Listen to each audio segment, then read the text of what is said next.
Uma empresa que prometia rendimentos 3 vezes mais altos que o normal. E por trás dela, um homem que ostentava luxo para atrair novos clientes. Segundo a polícia, José Osvaldo seria o cabeça de um golpe muito maior do que parecia. Um esquema que movimentou cerca de R$ 1 bilhão e deixou milhares de pessoas sem o dinheiro investido.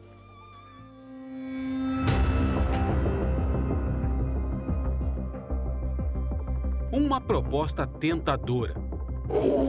Alta rentabilidade. Então, eles prometiam rentabilidade de 3% ao mês. Atendimento personalizado, escritórios de luxo. Fomos muito bem recebidos, inclusive com vinhos caros, queijo, enfim, todo um mimo, né? E uma pessoa que tem uma persuasão muito forte, né? Ele cativa bastante as pessoas, ele leva você realmente uma segurança. Ele, a quem essa pessoa que não quer se identificar se refere, é um estelionatário que montou um esquema criminoso e movimentou quase R$ 1 bilhão.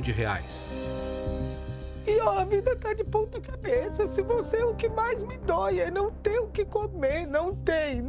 Eu não tenho condição de sustentar minha mãe, os 2 filhos, só eu sozinha. Eu nunca viajei, nunca fiz nada que possa falar: nossa, esse dinheiro, ela ficou curtindo. Não, era pra gente sobreviver. Era isso que é o que me mata, que eu não tenho mais de onde tirar.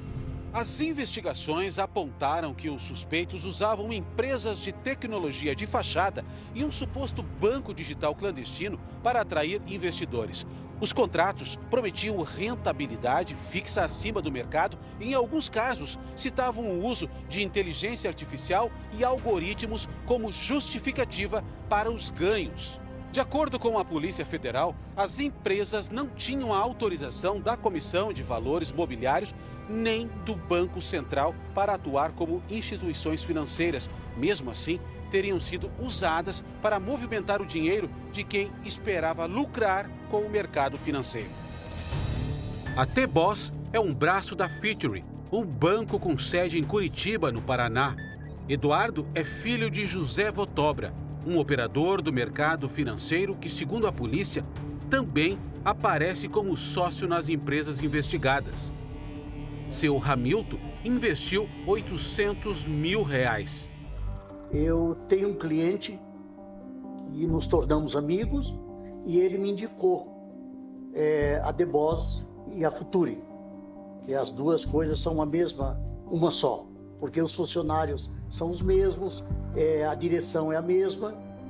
E quando eu cheguei lá, eu me deparei com o Eduardo como sócio da Futuri Bank, e o Josué era o único dono da T-Boss.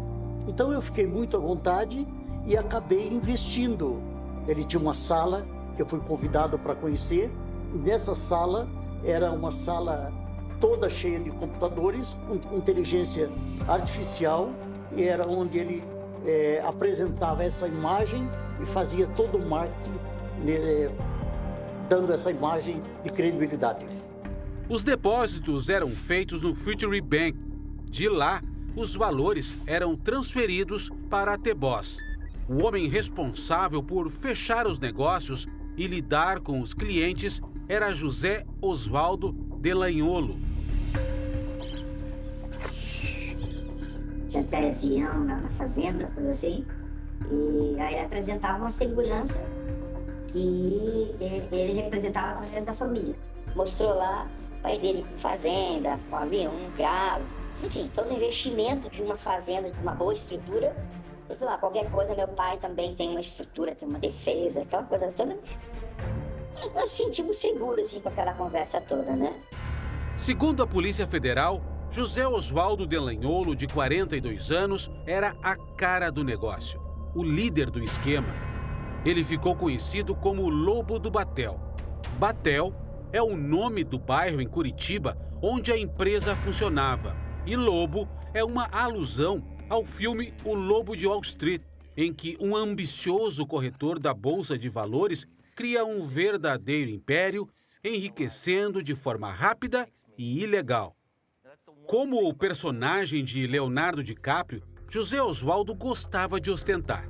Passou 3 semanas hospedado em um hotel em Itapema, litoral de Santa Catarina, onde desembolsou cerca de R$30 mil em diárias e gorjetas. Na faixa de 100 a 200 reais ele dava de gorjeta para cada camareira. Hoje, se a gente está falando de um público aqui estrangeiro, eles dão aí às vezes $10, né? Até ser descoberto e preso. Extremamente calmo, na maneira que ele se apresentou aqui, que ele estava lá em cima, tranquilo. Fez a contagem do dinheiro, inclusive, lá em cima, no quarto, junto com os policiais. Ele comentou com a gente que ele estava esperando a polícia chegar. Mas mesmo assim, ele ficou aqui no hotel esperando toda a situação acontecer. Pelos elementos que temos já na investigação, ele seria o grande idealizador. E a gente pode, então, apontar como principal suspeito das fraudes. Nós identificamos que ele era a principal pessoa na captação dos recursos. Era também a pessoa que alguns até denominavam seria uma espécie de guru do mercado financeiro, pois seria, e somente ele, o responsável por efetuar as operações no mercado financeiro. As empresas das quais José Oswaldo era sócio movimentaram cerca de R$1 bilhão de investidores. Havia apenas a promessa de um lucro mensal fixo e, infelizmente, as pessoas acabavam se deixando acreditar nisso, viram por meses, até por anos, pagamentos mensais, mas aí é da própria natureza dos esquemas de pirâmide financeira que eles mostram-se lícitos, continua-se ativo até o momento que o dinheiro acaba. Porque a base da pirâmide é que sustenta o pagamento da rentabilidade de quem está em cima na pirâmide. E quando a pirâmide ela quebra, não tem dinheiro para pagar todo mundo. Quando foi preso, ele carregava malas cheias de dinheiro vivo e tinha a intenção de fugir do Brasil, segundo a polícia. Imóveis, veículos e R$66 milhões foram apreendidos. De acordo com os investigadores, outros 10 milhões foram transferidos para contas de laranjas. Foram feitas transferências suspeitas, que alcançaram cerca de R$10 milhões para diversas pessoas que não eram clientes, eram pessoas que nunca haviam feito aportes na empresa. Indo a fundo do porquê essas pessoas poderiam ter recebido esses recursos, logo antes do colapso da empresa, nós identificamos algumas pessoas com suspeitas, investigações prévias, inclusive prisões, por terem atuado no mercado paralelo de câmbio, que nós denominamos na esfera policial de doleiros. 2 investidores que não querem se identificar investiram R$12 milhões no negócio. Funcionava como um reloginho, todo dia 5, o dinheiro estava na conta, a gente não precisava perguntar para ninguém, não precisava fazer nada. E aí o sinal vermelho realmente acendeu em agosto, quando não houve pagamento daí. E aí a gente começou a procurar os outros sócios, os outros pessoais da operação. E aí o Oswaldo teve que fazer uma viagem de emergência. E aí começou aquele famoso que, vou voltar e eu vou pagar, vou voltar e eu vou pagar. E nunca voltou e nunca pagou. As dificuldades para acessar as aplicações ou sacar os valores começaram em agosto passado. Um grupo de 10 pessoas atendido por este escritório de advocacia alega ter investido R$20 milhões. As vítimas perderam tudo quando o aplicativo do Future Bank deixou de permitir resgates. Sim, nós recebemos diversos relatos chocantes, pessoas que usariam o recurso investido nesse esquema para pagar a casa própria, pessoas que se mudariam para o exterior e recomeçariam a vida fora do Brasil com recursos advindos desse suposto investimento e acabaram perdendo tudo. Entre as vítimas do esquema estão pessoas de várias camadas da sociedade. São médicos, arquitetos, empresários e pessoas que dependiam desse investimento para garantir o futuro. É o caso da dona Solange. A senhora chegou a vender um apartamento. O que representou isso para a senhora?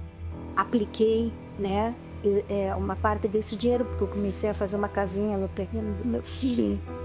E tive que parar com tudo, porque agora não tem dinheiro para tudo. Solange investiu R$180 mil e ainda convenceu o filho a investir R$40 mil. Ao todo, a família perdeu R$220 mil. Com o lucro do investimento, ela pagava um tratamento renal. Agora, precisa contar com a ajuda dos filhos. Eu passei muito mal, eu não dormia, eu não comia, eu só chorava. Aí só cobradores, telefonema, gente cobrando, e eu não tinha de onde tirar. Até hoje ainda respondo, porque você vai explicar como. Eu fiz parte de uma... Um golpe, O endereço principal de sede da Tebos funcionava neste prédio de alto padrão em Curitiba. Aqui também estava instalada outra empresa investigada, a N3 Soluções em Software Inteligente. A N3, que tinha ligações societárias e físicas com a Tebos, possuía vários endereços registrados na capital do Paraná. Neste, inclusive, salas comerciais eram aparentemente compartilhadas. Neste outro endereço funcionava a sede do Future Bank. O banco que ocupava o 8º andar foi desativado. Acho que um mês e meio já. Um mês e meio. Não sei mais nada. Pelo menos 1.000 pessoas de várias cidades do país já denunciaram o golpe à polícia. A Aline mora em São Paulo. Aconselhada por um primo, ela manteve o investimento que o pai dela fez antes de morrer. Então, aí eu tinha esse dinheiro que quando meu pai morreu, eu e meu outro irmão sabia que tinha esse dinheiro com o Gilmar. Ele ligou pra gente, falou pra gente que tinha que deixar esse dinheiro lá, porque era o gosto do meu pai, porque meu pai tinha pedido e assim a gente fez. Continuamos deixando esse dinheiro lá, eu e mais 2 irmãs minhas. Era 480 mil o total, mas dividido para 6, ficou 80 mil para cada um. A gente recebia 2.400 todo mês. Até que o dinheiro parou de chegar. Quando chegou agora, em setembro desse ano, eles não pagaram mais, colocaram a gente num grupo. E nesse grupo que a gente ficou sabendo tudo, que existia o Oswaldo, que isso era um banco, não sei, uma pirâmide. Na verdade, eu nem sei do que se trata isso, na verdade. Eu acreditava que o dinheiro estava com meu primo e que meu primo que mandava esse dinheiro pra gente. O dinheiro era mais do que investimento. Era a sobrevivência da família. Eu não tenho mais o que fazer, não tenho mais de onde tirar. Eu sustento a minha mãe, minha mãe e os 2 irmãos. De acordo com a investigação, o braço paulista do esquema era comandado por outro sócio do grupo, Gilmar Conceição. Na cidade de Piraju, no interior paulista, onde fica a fazenda que Oswaldo mostra neste vídeo, muitos moradores caíram no golpe. O inquérito aponta pelo menos 17 suspeitos. Os envolvidos podem responder pelos crimes de organização criminosa, gestão fraudulenta de instituição financeira, estelionato, lavagem de dinheiro, crimes contra o sistema financeiro nacional, o mercado de capitais e contra a economia popular. É essencial esclarecer neste momento que Josué e Eduardo não são beneficiários de qualquer esquema fraudulento.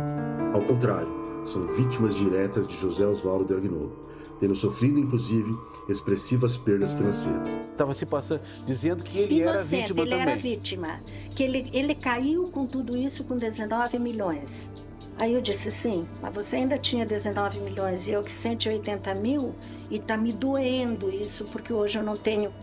Em nota, a defesa de Gilmar da Conceição reitera a presunção de inocência dele e que fará uma manifestação formal quando tiver acesso integral aos autos de investigação. Enquanto o inquérito continua, vítimas tentam reaver o dinheiro e reconstruir a vida. É um grupo organizado, uma organização criminosa que foi criada com aparência de legalidade para iludir pessoas, pessoas de boa fé.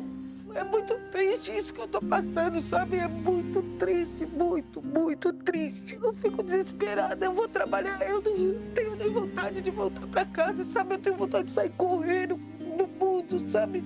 Porque eu sei que eu vou chegar em casa e tem esse monte de coisa faltando.